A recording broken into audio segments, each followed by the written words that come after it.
Hello, as she said, I am Joanna Schoenfeld, and I'm going to be talking about East Asia. Gotta wait for the next slide.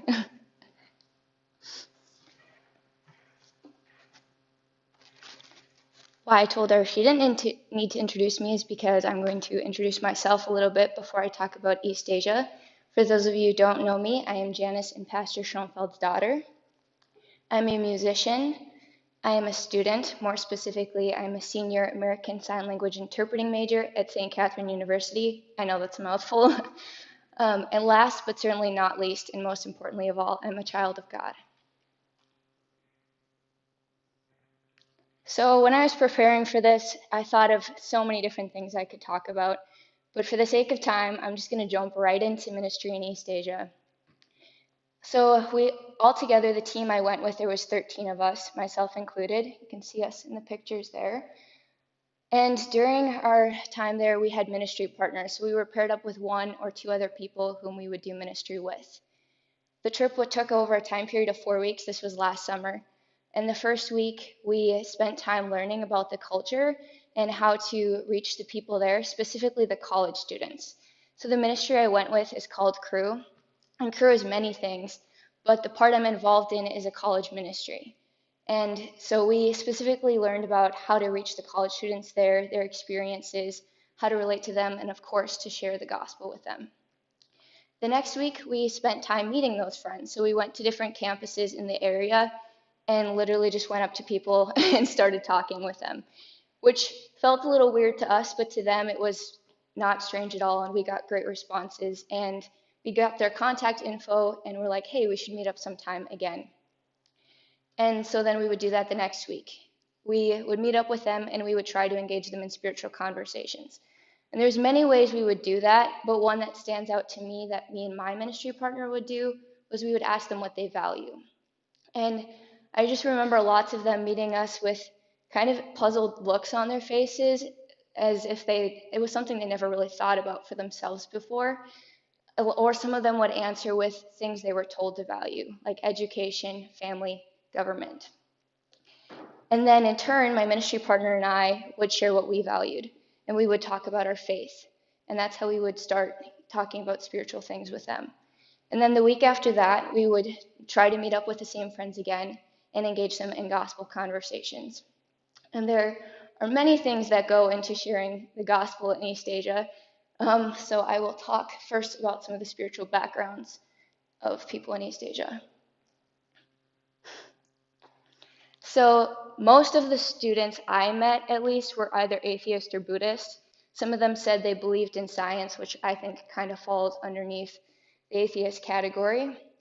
Overall, there was kind of this truth is relative mentality of, like, we'd share the gospel with them and it'd be like, I'm glad that works for you, but that's not for me. I don't see how that applies to me. And on top of that, they have this mentality that Christianity is a Western religion, when in fact, Christianity started in the East. In addition to that, the gospel applies differently in East Asia, and many of them have never heard the gospel before, which was interesting sharing. It was kind of terrifying sharing the gospel with people who've never heard it before, but also really cool and exciting. They didn't have any wrong conceptions because they've never really heard it before. And framing up the gospel in East Asia is different than America. In America, we have a right versus wrong type of culture. In East Asia, it's honor versus shame. So their culture is all about seeking their own honor, and what those things that are honorable are success, family, education, you name it. And it's also about honoring those things and not honoring anything else above those things. So honoring faith, God, and religion above those things is something that is shameful in their culture. So to share the gospel with them, we first had to get them kind of to understand that God is in a place of honor above anything else, and that we cannot earn honor apart from him. No matter what, we will fail.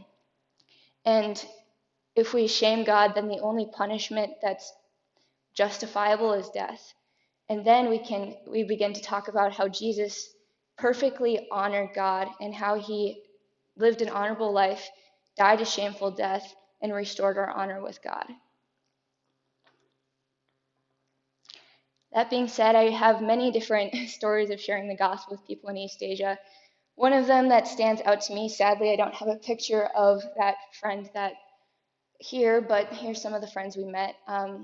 There was this one girl I remember. We were sharing the gospel with her, and we talked about when we got to talking about shame and how the only punishment of that is death. I could just see it on her face that she understood the weight of her sin. And I just remember seeing that and it reminding me of how heavy our sin is as well. And it was interesting to me too because the week before, when we had a spiritual conversation with her, she didn't seem too interested. And then the next week when we met up with her and shared the gospel, she started saying the gospel back to us, and she was engaged. And it was just so cool to see what God had done in her heart in a week.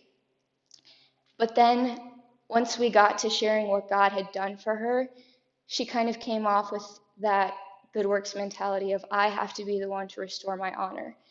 And it just kind of broke my heart. She was so close and yet so far. But at the same time, God moved so much in her heart in just a week. Overall, the realities of doing ministry in East Asia are vastly different than America in many ways. One of them is just in general, the restrictions of religious freedom. Before we went, all of us had to cover our Bibles so that they wouldn't be able to see that they were Bibles. When we were out in public, we would pray not with our eyes closed or heads bowed or hands folded. Our team itself would talk in code instead of saying words like God. When we shared the gospel, we would, of course, with the friends we met there, we would, of course, not use the code because they would be really confused. But it's definitely different. And when we were there, we only went to church once. And most of the people that were in church there were not from there. And so it was just interesting to see that. But at the same time, it was so evident to me how God is on the move in East Asia. And despite all the religious restrictions, it's almost spurring true Christians further on in their faith. So overall, okay, I can't read the numbers from that one. I'm going to look this way. So our team altogether met 469 different students. We engaged 181 of them in spiritual conversations. We got to share the gospel with 67 of them, and 5 that we know of received Christ to the best of our knowledge, and many more were excited to learn even more about Jesus. A few main takeaways I have from East Asia was one, the restrictions on religious freedom just reminded me not to take religious freedom for granted. I came back to America thinking, oh, I will never take these things for granted again. Definitely have, but it's something I have to remind myself of, that not everyone gets to go to church, read the Bible, all of these things. Another takeaway I have is how the gospel is for all and applies so beautifully to different cultures, and how God is all the more glorified in that.